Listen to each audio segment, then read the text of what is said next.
কেন? Equilibrium balance করার জন্য তার যতটুকু মাসেল অ্যাক্টিভিটি দরকার ছিল ততটুকু। ক্লিয়ার ব্যাপারটা? আমি দাঁড়িয়ে আছি, এই সময় আমি কোনো দিকে হেলতেছি না, পড়তেছি না, তার কারণ কি? কারণ আচ্ছা, আমরা আর কিছু শব্দ শুনবো, যেমন সেন্টার অফ গ্র্যাভিটি শুনবো, আমাদের সেন্টার অফ মাস এই সম্পর্কে একটা ধারণা নিব।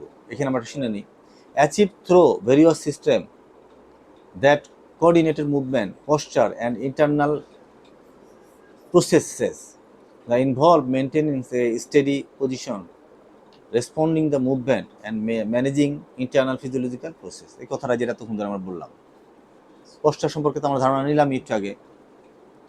আচ্ছা, এই চিত্রটা আমরা দেখি, এখানে কি বোঝানো হয়েছে? এখানে বলছে বাম দিকে দেখো সেন্টার অফ মাস, আর ওইদিকে centre of gravity. Centre of mass কি? A point where the inter mass of the body appearance to the concentrated। ঠিক আছে, সমস্ত শরীরের আমার 72 কেজি ওজন কোথায় কনসেন্ট্রেটেড হয়েছে? এখানে পায়, এখানে সেন্টার হচ্ছে এই জায়গাটাতে। চিত্র এতে দেখো, এই জায়গায় তার কনসেন্ট্রেটেড অ্যারো চিহ্ন যেটা দেখতেছো, একটু খেয়াল করো, ঘুমায় না কেউ। এই ব্যক্তি সোজা হয়ে দাঁড়াইছে, তার সেন্টার অফ গ্র্যাভিটি তার মাঝখানে আসছে, একদম ধরো S2 একদম বডিতে, তাই নয় কি? দেখা গেল যদি আমরা এখানে বলি,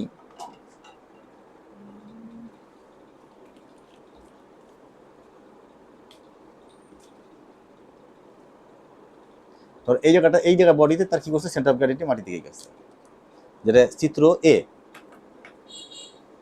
আবার দেখো যে এই ব্যক্তি ডান পায়ে ভর দিয়ে দাঁড়াইছে, বাম পা তুলে ফেলছে, তাহলে তার সেন্টার অফ গ্র্যাভিটি একদিকে সরে গেছে, তাই না? আবার লক্ষ্য করে দেখো ওই পাশে দিয়ে তাকায় দেখো, তার সেন্টার অফ গ্র্যাভিটিটা তার কি হয়েছে, তার চাইতেও সে কি হয়েছে,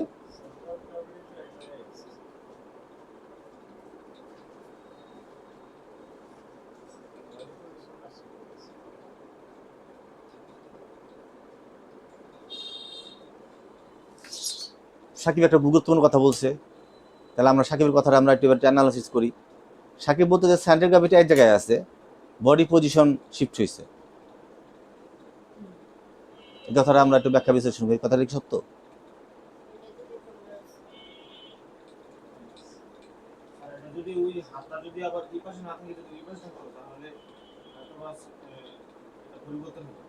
সেন্টার গ্র্যাভিটি বলতে কি বুঝতে যাচ্ছি, যে লাইন দ্বারা বডির ওয়েটটা নিচের দিকে যাচ্ছে, এটার নাম সেন্ট্রাল গ্র্যাভিটি। যে পয়েন্ট ধরে বডির সমস্ত বডির মাসটা, মানে বডির সমস্ত ওয়েটটা যে পয়েন্ট ধরে মাটিতে যাচ্ছে, সেটাই তো সেন্ট্রাল গ্র্যাভিটি। তাহলে বডির এক একটা পজিশনে, এক একটা মুভমেন্টে তার সেন্ট্রাল গ্র্যাভিটি কি হতেছে, তার পয়েন্টটা চেঞ্জ হচ্ছে না? সাপোজ আমি দাঁড়ায় আছি, এখন এই জায়গায় আমার এই জায়গায় সেন্টার পয়েন্ট, আমি এখন রিমার কাছে গিয়ে দাঁড়াইছি, তাহলে কি এই পয়েন্টটা থাকবে? তাহলে ওদিকে একটা পয়েন্ট তৈরি হবে না? তাহলে সাকিবের কথাটা কত যুক্তিযুক্ত হয়? সাকিবের কথাটা যুক্তিযুক্ত হইলো? সেন্টার অফ গ্র্যাভিটি পজিশনের সাথে সাথে সেন্টার অফ গ্র্যাভিটি চেঞ্জ হবে কি সাকিব? যখন এই ব্যক্তিটা সোজা হয়ে দাঁড়াচ্ছে, তার সেন্টার অফ যে জায়গায় ছিল, যখন সে এক পায়ে খুলে, তাহলে তো সেন্টার অফ চেঞ্জ হচ্ছে, ওই জায়গাটা কি আছে? এটা কথা নাই। অনুরূপভাবে বসে আছি, আমাদের যখন বসে, তখন আমাদের বডির সেন্টার অফ গ্র্যাভিটি বডির একটা পর্যায়ে অন্য একটা পজিশনে গিয়ে অন্য একটা ভাবে কিন্তু মোটিফাই হয়েছে। যখন আমি কাজ হয়ে দ্বারা বসবো তখন একরকম হবে, যখন আমি হাঁটবো তখন একরকম হবে। আচ্ছা, তাহলে সেন্টার অফ গ্র্যাভিটি বলতেছে কি, সেন্টার অফ বডি ডেফিনিশন কি আসবে, যে বডির মাসটা যে পয়েন্ট ধরে বা একটা জায়গায় কনসেন্ট্রেশনটা হচ্ছে, সেটা হচ্ছে সেন্টার অফ মাস। যে পয়েন্টে আমাদের বডির মাসটা একটা পয়েন্টে যেখানে কনসেন্ট্রেশন হবে, সাপোজ আমি যদি এটা বলি, তাহলে এটাই তো হচ্ছে আমাদের সেন্টার অফ মাস, S2। কিন্তু সে ধরো, আর আমি যখন ওই লোকের মতো যখন কাজ করে দাঁড়ালাম, তখন কি জায়গাটাতে আছে? সরে গেছে নাকি? তাহলে এই সেন্টার অফ গ্র্যাভিটিটা, সেন্টার অফ মাসটা এক একটা জায়গায় তার যে জায়গায় কনসেন্ট্রেশনটা হবে, ওয়েটটা, ধরো আমি বুঝাই, যেমন আমি এখানে ধরছি, আমি এই জায়গায় ধরছি, আমি কিন্তু পড়ে যায়নি, এটা খুব খেয়াল করো তোমরা ব্যাপারটা। আমি যদি এই জায়গায় ধরি, আমি কি এটা রাখতে পারবো? পড়ে যাবে না? তাহলে এর সেন্টার অফ মাস যে জায়গায় আমি ধরি নাই, আমি সেন্টার অফ মাসে ধরছি বলে কিন্তু এটা আমি ধরে রাখতে পারলাম। যদি আমি এই জায়গায় ধরি তাহলে পড়ে যাবে, তার সেন্টার অফ মাসের জায়গায় আমি হাত দিই নাই। এই কথাটা বোঝা যাচ্ছে কথা না? তাহলে এটার যে ওজন, সাপোজ মনে এটা 3 কেজি ওজন আছে, 3 কেজি ওজন যে জায়গায় পয়েন্টে কনসেন্ট্রেশন সেই জায়গায় আমি ধরি না।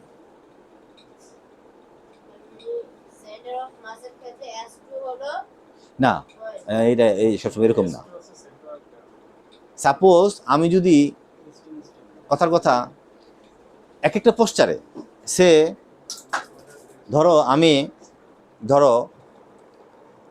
আমি এরকম পজিশনে আছি, আমি দৌড় দিব, এখন কি আমার পুরোপুরি S2 তো থাকবে না, সেক্ষেত্রে কোথাও আমি জানি না, তবে সেন্টার পয়েন্টটা হয়তো কি হবে, সেন্টার অফ মাসটা ঘুরে যাবে।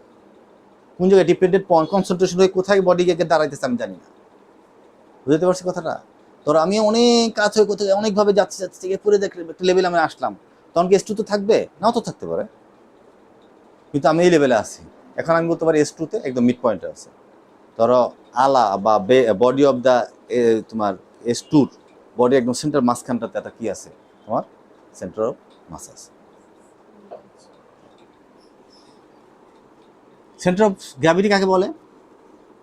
Resultant of the gravitational force in all the particles of the body act, কি বলছে, is the point where the whole may be assumed to act, resulting of the gravitational force in all the particles of the body act.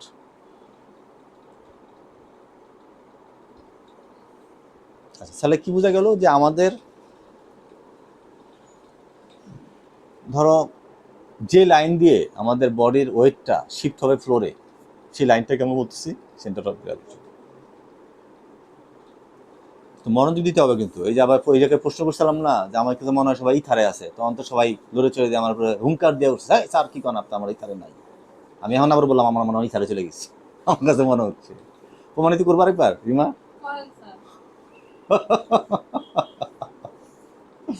আমার ইথারে থাকা যাবে না। তাহলে centre of gravity হচ্ছে বডির সমস্ত ওয়েটটা, সমস্ত পার্টিকেল বলতে আমাদের তো একটা কণা, আমাদের বডিটা কি একটা, আমাদের বডিটা ইলেকট্রন, নিউট্রন, প্রোটন এই তারাতে তৈরি, তাই না? এই বডির সমস্ত পার্টিকেলগুলো যে লাইন দিয়ে মাটিতে যাচ্ছে, একটা লাইন দিয়ে একটা বিন্দু মাটিতে যাচ্ছে, সেই লাইনটাই হচ্ছে সেন্টার অফ গ্র্যাভিটি। আর যে পয়েন্টটা বডির যে পয়েন্ট দিয়ে যাচ্ছে, সে পয়েন্টটা হচ্ছে সেন্টার অফ মাস, আর যে লাইন দিয়ে মাটিতে যাচ্ছে সেটা হচ্ছে সেন্টার অফ গ্র্যাভিটি। সাপোজ এই পয়েন্টটা হলো সেন্টার অফ মাস, আর এই পয়েন্ট দিয়ে যাচ্ছে মাটিতে, তাহলে লাইন অফ গ্র্যাভিটি বা সেন্টার অফ গ্র্যাভিটি নিচের দিকে যাচ্ছে, আর ওই পয়েন্ট হচ্ছে সেন্টার অফ মাস। ঠিক আছে? আর ইকুইলিব্রিয়ামটা কি বুঝতে যাচ্ছি, যে সাম্যতা, ব্যালেন্স। ইকুইলিব্রিয়ামটা হচ্ছে, হ্যাঁ ব্যালেন্স হচ্ছে যদি আমরা ফল ডাউন করে যাই তাহলে ইকুইলিব্রিয়াম শূন্য, নাই ইকুইলিব্রিয়াম হয় নাই। আর যদি আমরা ধরে রাখতে পারি পশ্চাৎটা, তাহলে সেটা হচ্ছে আমাদের ইকুইলিব্রিয়াম আছে বা আমরা করতে পারছি। পারি কি পারি না সেটা আলাদা, কিন্তু বড় সাম্যতা সে, আমি এটা ধরলাম এটা এদিকে পড়ে গেল না, এদিকে পড়লো না, তাহলে এটা ইকুইলিব্রিয়াম আর হলো, তাহলে এটা কি হলো, ইকুইলিব্রিয়াম হইলো। এটাই হচ্ছে কথা, বুঝতে পারলাম? এই যে ছোট ছোট কথা, কত সিম্পল কথা, মনে হলো যেন কি সারা কি পেঁচাল পড়তেছে, এই কথা এত ভাবসাব নিয়ে বলতেছে, এইটা ওই কথা বলতে তো ভাব লাগে, কিন্তু এই কথাটাই কালকে যখন জিজ্ঞেস করবো 80% কথাটা বলতে পারবে না সঠিকভাবে। এই তো আমি নামজা বলো ইনশাআল্লাহ পারবো, আল্লাহ কবুল করুক। ঠিক আছে, আমিন। খুব গুরুত্বপূর্ণ কথা এগুলো, কিন্তু আমরা যদি বলতে না পারি সেন্টার অফ গ্র্যাভিটি, তাহলে এটা লজ্জাজনক ব্যাপার, লজ্জাস্কর ব্যাপার এজ এ ফিজিওথেরাপিস্ট। ঠিক আছে, এগুলো আমাদের সারা জীবনই আমাদের খুব ঝরাঝরা থাকা লাগবে। কিন্তু দুঃখের বিষয়ে পৃথিবীতে সবচেয়ে কঠিন কাজ কি? পড়াশোনা করা। তবে কঠিন কাজ কি? পড়ালেখা। কেন করা দরকার? এই কালকে ভুলে যাবো, আবার মনে করতে হবে, আবার আবার মনে করতে হবে, আবার ভুলবো, আবার পড়বো, আবার বলবো, এই জন্য কঠিন। তাই তো আমির হামজা? আচ্ছা, আমাদের তাহলে আমরা আজকে একটা কথা বললাম যে আমরা আমাদের বেডশিট, আমাদের রুমগুলো, আমাদের রুম আমরা, হ্যাঁ আমাদের রুম আমরা